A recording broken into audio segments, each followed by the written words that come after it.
Design के साथ जोड़ा गया, उसको पैकेजिंग के साथ जोड़ा गया, मार्केट लिंक किया गया, एक्सपोर्ट के साथ जोड़ा गया और आज परिणाम है कि जीआई टैग के आधार पर अगर उत्तर प्रदेश को देखेंगे देश में नंबर 1 पर 77 ऐसे प्रोडक्ट हैं यूपी के अंदर जो यूपी के परंपरागत उद्यम में आते हैं और जिन्हें जीआई टैग मिला है भारत सरकार का और इसको जीआई टैग के माध्यम से इसने आज देश के और वैश्विक स्तर पर अपनी एक नई पहचान बना रही। आदरणीय प्रधानमंत्री जी दुनिया के अंदर किसी देश में जाते हैं उस देश के राष्ट्राध्यक्ष को देश के अंदर की ही बनी हुई और खासतौर पर उत्तर प्रदेश के परंपरागत उद्यम हम जिसमें हमारी हस्तशिल्पी हमारे कारीगर का श्रम लगा है, उसका पसीना बहा है, उसको सम्मान देने का काम करते हैं। और इसीलिए प्रधानमंत्री जी ने कोविड कालखंड में भी कहा और अभी वाराणसी जब प्रधानमंत्री जी आए थे तब भी प्रधानमंत्री जी ने देशवासियों का आह्वान किया था वोकल फॉर लोकल। यह हस्तशिल्पी यहां का पैसा यहीं के हस्तशिल्पियों को प्राप्त हो, यहीं के कारीगरों को प्राप्त हो, समृद्धि के लिए आवश्यक है हम स्वदेशी को अपनाएं। और उस स्वदेशी की आपने क्या स्थिति कर दी, क्या स्थिति कहां पहुंचा दिए थे आप? हतोत्साहित थे वे सभी लोग, प्लान कर रहे थे, भूखमरी के कगार पर थे।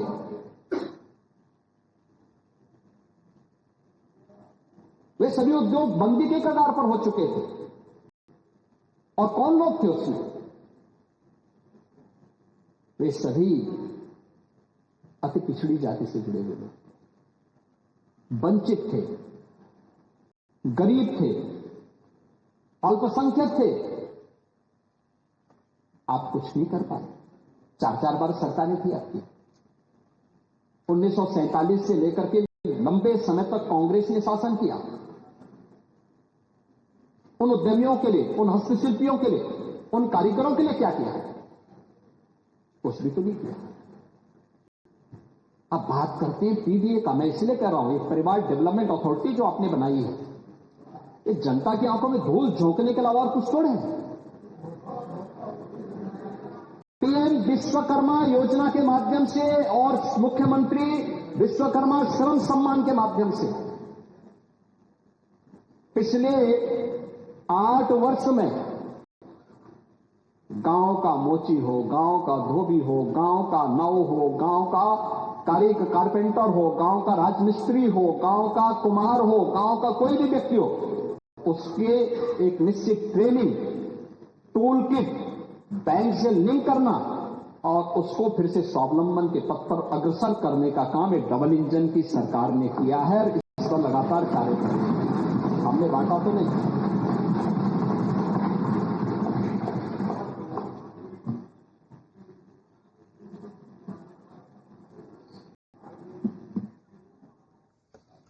So that was the Chief Minister of Uttar Pradesh, Mr. Yogi Adityanath, speaking in the Legislative Assembly, talking about a series of initiatives that have been launched on the part of both the centre as well as the state government that have been successfully implemented in the state of UP.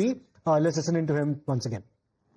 ये उनके जीवन में परिवर्तन करने का आधार बना है और इस पर सरकार ने काम किया है, क्योंकि ये हमारे आज आप देखते होंगे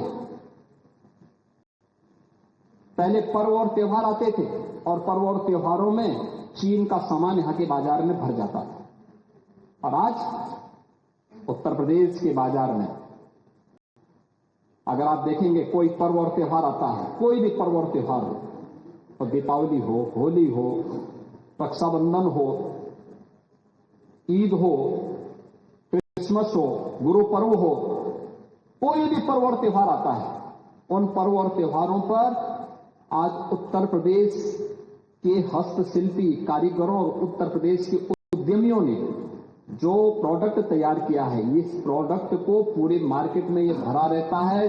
उत्तर प्रदेश के मार्केट में भी डिमांड होती है, यही लोग खरीदते हैं, यही उपहार के रूप में देते हैं। मेरे पास तो कोई भी राष्ट्राध्यक्ष या कोई भी किसी मिशन से जुड़ा हुआ एम्बेसडर आता है तो मैं तो उपहार के रूप में अतिथि को अपनी ओडीओपी के प्रोडक्ट को ही देता हूं और उन्हें देता हूं क्योंकि ये पैसा जाएगा उन हमारी हस्तशिल्पी और कारीगरों के पास जाएगा जो प्रदेश के विकास में योगदान देगा।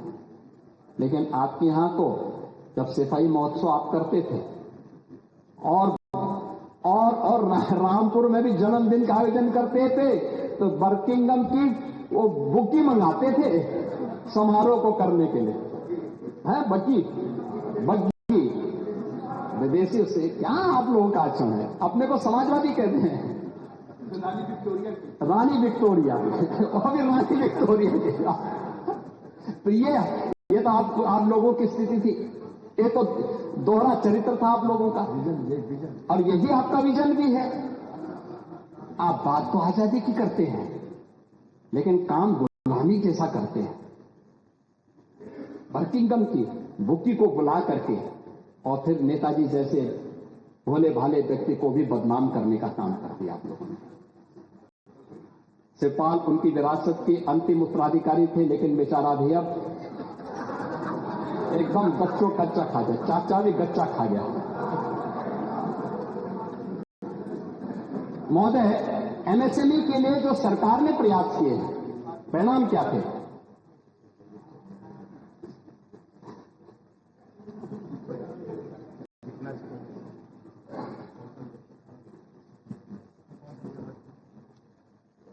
औद्योगिक ऋण। देखिए सीडीओ रेशियो सबसे पहले मैं आपको बताना चाहता हूं।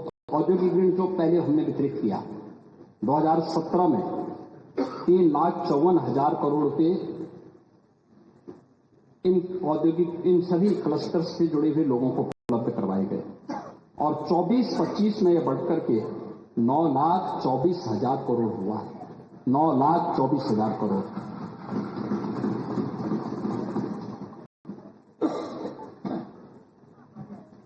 प्रदेश के अंदर सीडीओ रेशो यानी बैंक में हमारा जितना पैसा जमा हो रहा है वह पैसा यहां के उद्यमियों को, यहां के नौजवानों को, यहां के किसानों को प्राप्त हो रहा है कि नहीं हो रहा है? या क्रेडिट डेबिट की इस व्यवस्था को बैंकों के माध्यम से देखा जाता है, जितना पैसा जमा हो रहा है उतना पैसा यहां के लिए विकास के लिए उपलब्ध होकर बैंकर्स करा रहे हैं कि नहीं करा रहे हैं? इसका फीसदी पहले 44% था 16-17 में और आज ये बढ़ करके लगभग 62% पहुंचा है। 62%।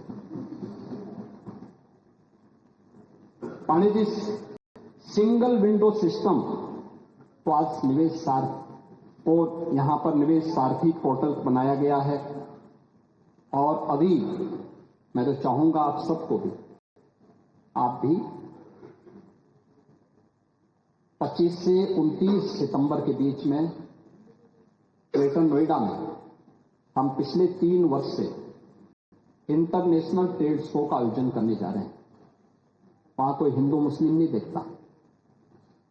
उत्तर प्रदेश के अंदर जो प्रोडक्ट बनाई जाती है उसको डिस्प्ले करने का। बाहर से हम लोगों को बुलाते हैं, दुनिया के 500 से भी बायर्स आते हैं। बायर सेलर्स मीट होता है और फिर उसके ऑर्डर दिए जाते हैं। परिणाम क्या था? गत वर्ष 500 ऐसे बायर्स बुलाए गए थे जो बाहर से आते थे, खरीदारी करते थे और 2,200 करोड़ रुपए से अधिक का ऑर्डर यहां के उद्यमियों को, यहां के लोगों को प्राप्त हुआ है, यहां के व्यापारियों को प्राप्त हुआ है। एफडीआई, फॉर्च्यून ग्लोबल 500 और फॉर्च्यून इंडिया 500 कंपनियों के लिए भी हम लोगों ने एक पॉलिसी बनाई है और एसबीआई के मामले में अगर आप देखेंगे सन 2000 से 2017 तक केवल 3,303 करोड़ रुपए का ही एफडीआई यूपी के अंदर आया था और 17 से अब तक 16,316 करोड़ रुपए का एफडीआई यहां पर उत्तर प्रदेश को प्राप्त हुआ है। आप ऊर्जा की बात कर रहे थे। ऊर्जा 2047 यानी 1947 से 2017 तक सीमित क्षमता थी और अनियमित विद्युत आपूर्ति। ऊर्जा क्षेत्र में निजी इकाइयों को मिलाते हुए कुल उत्पादन हमारे यहां 12,000 मेगावाट की यूपी के अंदर। इसमें एनटीपीसी भी था, यहां के पावर प्लांट भी थे और अन्य निजी क्षेत्र भी थे। उद्योग हो या खेती, घरेलू उपयोग सभी के लिए एक क्षमता अपर्याप्त थी। ग्रामीण क्षेत्रों में बिजली आपूर्ति अक्सर यानी रहती ही नहीं थी, जिसके कारण सिंचाई, पढ़ाई और छोटे उद्योग ये सब बंदी के कगार पर जा चुके थे। और 2017 से 2025 के बीच आपने कहा कि हमारे यूपी में कितनी उत्पादकता बढ़ी है अतिरिक्त। अगर 12 से 17 के बीच में आप देखेंगे, उत्तर प्रदेश में 6,000 मेगावाट की आपने बिजली की उत्पादन की क्षमता को बढ़ाया होगा, लेकिन 17 से लेकर के अब तक हम लोग 8,000 मेगावाट की अतिरिक्त वृद्धि किए हैं यूपी में पावर जनरेशन की।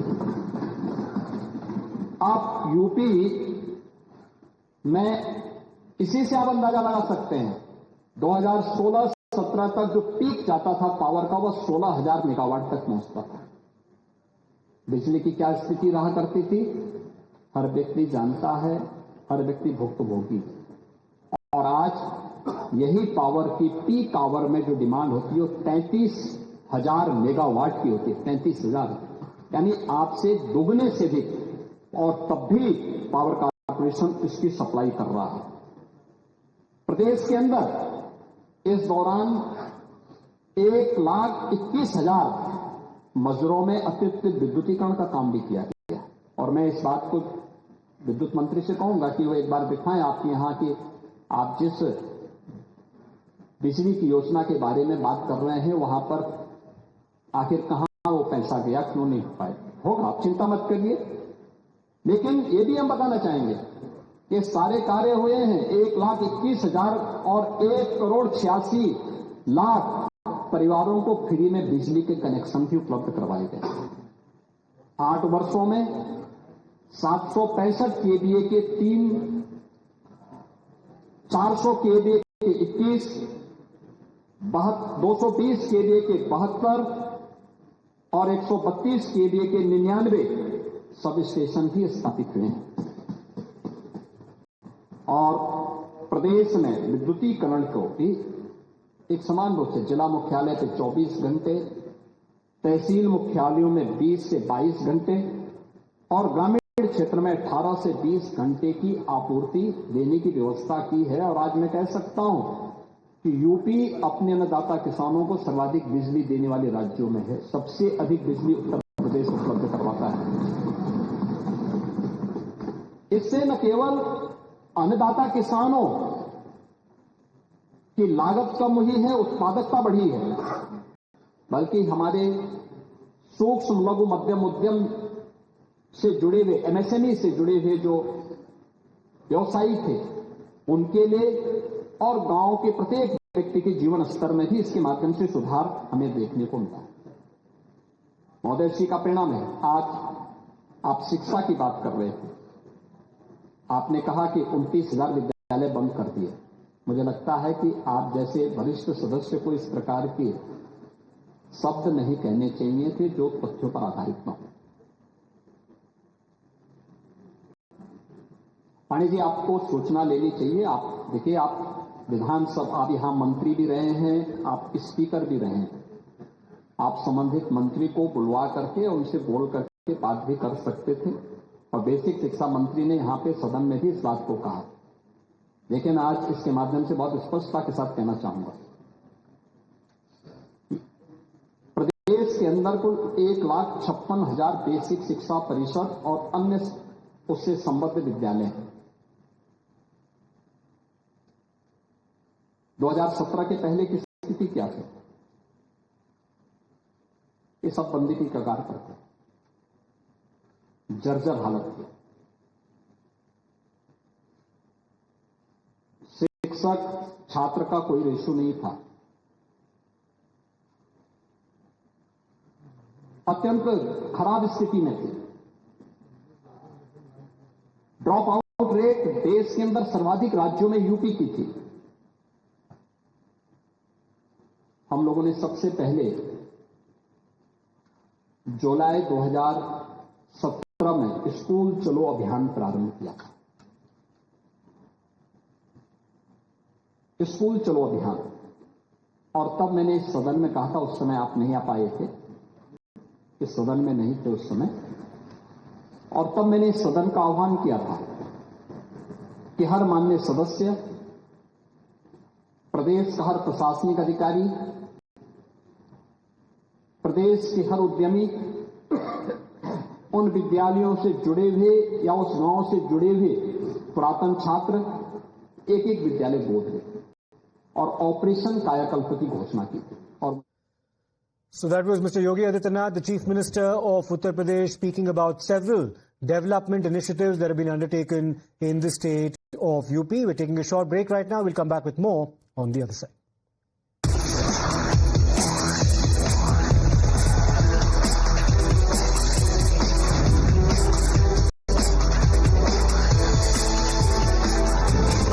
She asks tough questions like no other.